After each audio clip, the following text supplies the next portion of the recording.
Na novela A Usurpadora, Leda, que está na empresa, reconhece a voz de Luciano ao telefone e o cara se dá conta que deu bola fora. Ele resolve se identificar e a mulher saber por que o rapaz quer falar com Carlos Daniel.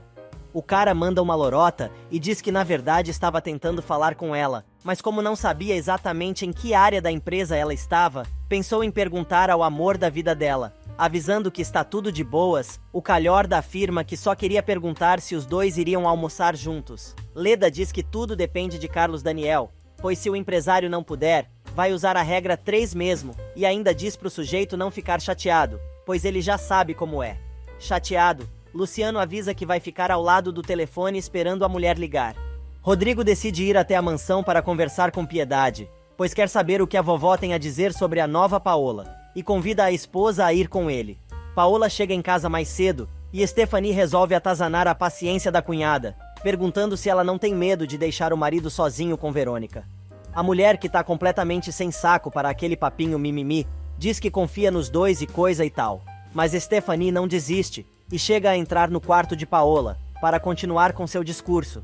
As duas acabam discutindo e trocando farpas, até que Stephanie diz que gostaria que a mulher saísse da mansão em um caixão, mas Paola responde e diz que logo vai embora, mas quando sair, ninguém vai perceber que ela não está mais ali. Rodrigo e Patrícia chegam à mansão para falar com a vovó e vão até o quarto dela. A mulher diz que aquilo foi uma ótima coincidência, mas queria mesmo conversar com o rapaz. Piedade diz que Paola e Carlos Daniel estão quase separados, mas não quer que os dois se divorciem, pois as crianças precisam dela.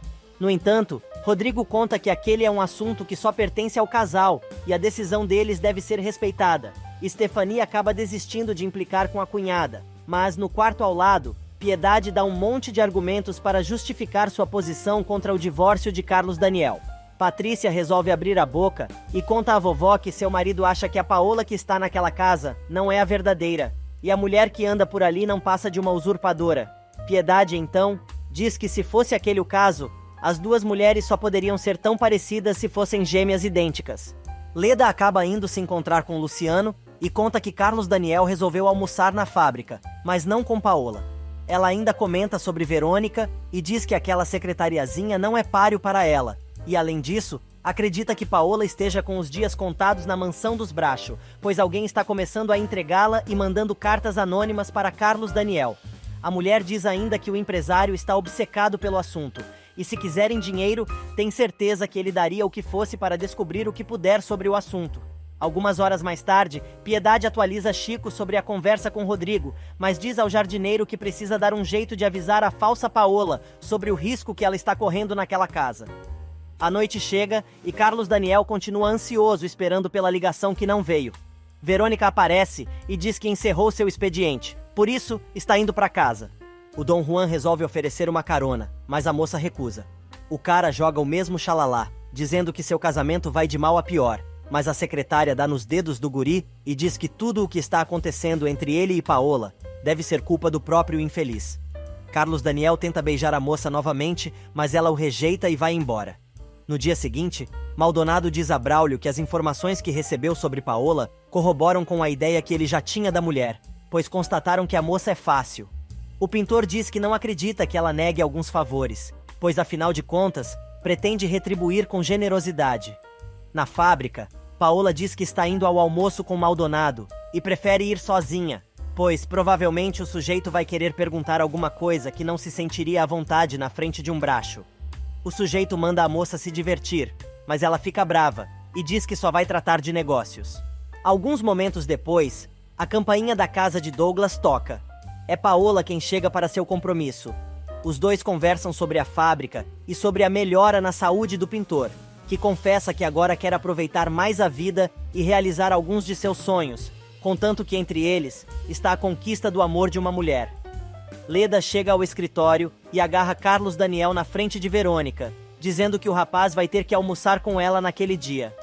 No entanto, o empresário avisa que não será possível, pois já combinou de almoçar com Verônica. Enquanto isso, Maldonado resolve ser mais direto nas suas pretensões e deixa Paola sem jeito. A empregada aparece, dizendo que o rango já está pronto, e o cara oferece seu braço para conduzir a dama até a mesa. Pegando na mão dela, Maldonado avisa que tem algo muito importante para dizer. Na empresa, Leda se oferece para ir junto com Carlos Daniel e Verônica almoçar, mas a moça afirma que almoça todos os dias com seu filho e o chefe sabe disso. Na casa de Maldonado, Paola começa a ficar brava e diz que o sujeito está passando dos limites, pois ela é casada. Porém, o cara insiste e diz que ela é a única mulher que lhe interessa há muitos anos. O sujeito pede para ficar sozinho e diz a Paola que sabe que ela é uma mulher que busca diversão fora de sua casa, e os dois podem acertar um acordo. A moça, indignada, diz que ela não é a pessoa que lhe informaram e jamais aceitaria qualquer coisa dele naquelas condições. Porém, o pintor surpreende a moça e diz que se casaria com ela se a moça se divorciasse de Carlos Daniel. Enquanto isso, do outro lado da cidade, Leda continua fazendo a cabeça do empresário contra a esposa e consegue fazer o cara desconfiar que Paola e Maldonado têm um caso. Do outro lado da cidade, Douglas resolve ameaçar Paola, caso ela não aceite a sua proposta. A mulher diz que não é disso e ele avisa que, a título de demonstrar do que seria capaz, ela pode ficar com os $2 milhões de presente. Paola fica ainda mais furiosa e, mandando o cara pro inferno, se levanta e vai embora. No meio do caminho, ela encontra Braulio, que pede à moça que perdoe o patrão, pois ele está se baseando em informações erradas, afirmando que sabe muito bem que ela não é assim como descreveram no relatório da investigação que Douglas mandou fazer. Mas a moça diz que jamais vai perdoar o moço, pois ele a humilhou e isso ela jamais vai permitir. No carro, Paola começa a chorar e o motorista quer saber se ela está bem. Enxugando as lágrimas, ela pede a Pedro que a leve para casa. Nesse meio tempo, Leandro conta aos amigos que está namorando Viviana e ainda dizem que ela nunca mais olhou para a cara de Willy. Leandro diz que pretende pedir a mão da moça em casamento, mas um engraçadinho, que também estava jogando sinuca com os rapazes, resolve dizer que o amigo vai tomar chifre em cima de chifre ao se envolver de forma séria com a moça. E enquanto Braulio diz ao patrão que ele pisou na jaca e Paola não é o tipo de mulher que ele está imaginando, avisando que a moça saiu dali muito chateada com tudo o que aconteceu. Carlos Daniel, já na mansão, diz a Paola que estava esperando por ela. Viviana diz a Leandro que aceita se casar com ele. Na mansão, Paola conta ao marido que Maldonado está satisfeito com as informações que recebeu sobre o dinheiro que ele emprestou para a fábrica. Carlos Daniel enche a mulher de perguntas e dá um ataque de ciúmes e acaba perguntando o que existe entre ela e Maldonado. A moça não se contém e responde que os Brachos são os culpados por terem sido tão inúteis e vaza para seu quarto sem olhar para trás. Enquanto isso, Rodrigo diz a Patrícia que vai à fábrica, pois não consegue tirar da cabeça a história sobre a identidade de Paola. Ele comenta com a esposa que na carta anônima que Carlos Daniel recebeu, está claro que a Paola com quem eles estão convivendo não é a verdadeira. Patrícia pede que o marido não seja injusto no seu julgamento, mas ele assegura que vai à fábrica só para observar aquela mulher. Em seu escritório, Carlos Daniel se surpreende com a presença do irmão, que diz que pode ficar no lugar dele, enquanto o moço dá uma voltinha pela fábrica. Sozinho com Paola, o cara começa a puxar assunto e fala sobre o passado, mas ela tenta escapar da arapuca que está por vir. Rodrigo é mais rápido e pergunta a ela se a moça se lembra o que aconteceu no dia de seu casamento, deixando a moça sem palavras. Patrícia, por sua vez, corre para a mansão e conta a Piedade que seu marido continua acreditando que Paola é uma usurpadora, e por isso foi à fábrica. Lalinha aproveita para escutar a conversa.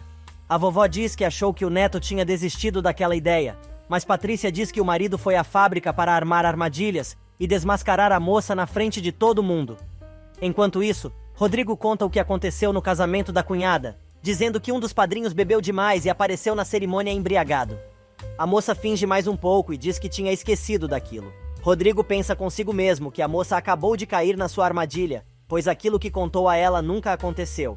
Alguns segundos depois, ele continua apertando a moça, que é salva pelo gongo, com a ligação de Piedade. A mulher pede que a moça não diga seu nome e conta que Rodrigo foi à fábrica só para atormentá-la, e por isso deve evitar as perguntas e também ficar na presença do rapaz, avisando que mais tarde explicará tudo. Luciano chega à empresa e encontra Paola no corredor. A moça diz que não vai dar mais nada a ele, e o cara avisa que vai procurar por Carlos Daniel. Ela diz que não vai mudar de ideia e manda o cara fazer o que quiser, mas precisa esperar, pois o empresário está vistoriando a fábrica. Furioso, Luciano dá até as 2 da tarde para que a falsa Paola lhe dê o dinheiro que pediu, mas ela avisa que o rapaz não precisa esperar, pois não vai receber nada. Rodrigo chega em casa e conta à esposa que Paola cai na arapuca que ele armou e agora tem certeza que aquela mulher não é a verdadeira Paola. Luciano, por sua vez, chega à casa de Leda mais furioso do que nunca e resolve ligar para Carlos Daniel, dizendo que não vai ter nenhuma piedade da usurpadora. Do outro lado da cidade, Rodrigo diz a Patrícia que vai contar o que descobriu ao irmão, mas está preocupado com o paradeiro da outra Paola, que a essa altura do campeonato pode até estar morta. Patrícia continua achando que o marido tem muito pouco para acusar Paola de ser uma usurpadora e pede a ele que não conte nada a Carlos Daniel ainda. Rodrigo então diz que vai fazer a prova mais uma vez e se a moça cair novamente, vai contar tudo ao seu irmão. Nesse meio tempo, Luciano decide não esperar mais e, passando a mão no telefone fixo, resolve ligar para Carlos Daniel, jurando que Paulina vai se lembrar dele até o último dia de sua vida. Carlos Daniel atende a ligação do salafrário, que se identifica com o cara que mandou a carta anônima. O empresário avisa que vai mudar de telefone, pois está muito barulho em sua sala. Na recepção, ele volta a falar com o pilantra, e os dois resolvem se encontrar às 8 horas da noite daquele mesmo dia. Já é tarde quando o empresário chega em casa. Em seu quarto, ele decide pegar a arma que estava guardada no cofre e Carlinhos quer sair com o pai, mas ele diz que não vai dar. O menino vai ao quarto de Paola e conta que está louco para ficar bom e poder novamente montar em um cavalo. Carlinhos pede que a mulher fique com ele durante a sua cirurgia, mas ela diz que, se não puder, quer que ele se comporte. O garoto reclama e diz que se ela não estiver presente, ele não vai se operar, pois não quer o pai por perto. O guri conta que o empresário saiu de casa e nem deu bola para ele. E enquanto Carlos Daniel encontra Luciano em um hotel da cidade, reconhecendo que ele é o amigo de Leda, Paola resolve ir até o quarto de Piedade, para saber por que ela ligou pedindo que se afastasse de Rodrigo. A mulher conta que Patrícia a avisou que seu marido iria até a fábrica para fazer umas perguntas para pressioná-la, pois meteu na cabeça que a moça é uma usurpadora. No hotel, Luciano diz que quer $200 mil por seu silêncio, ou vai denunciar a mulher que está na mansão dos Bracho, pois ela se chama Paulina Martins e é uma usurpadora.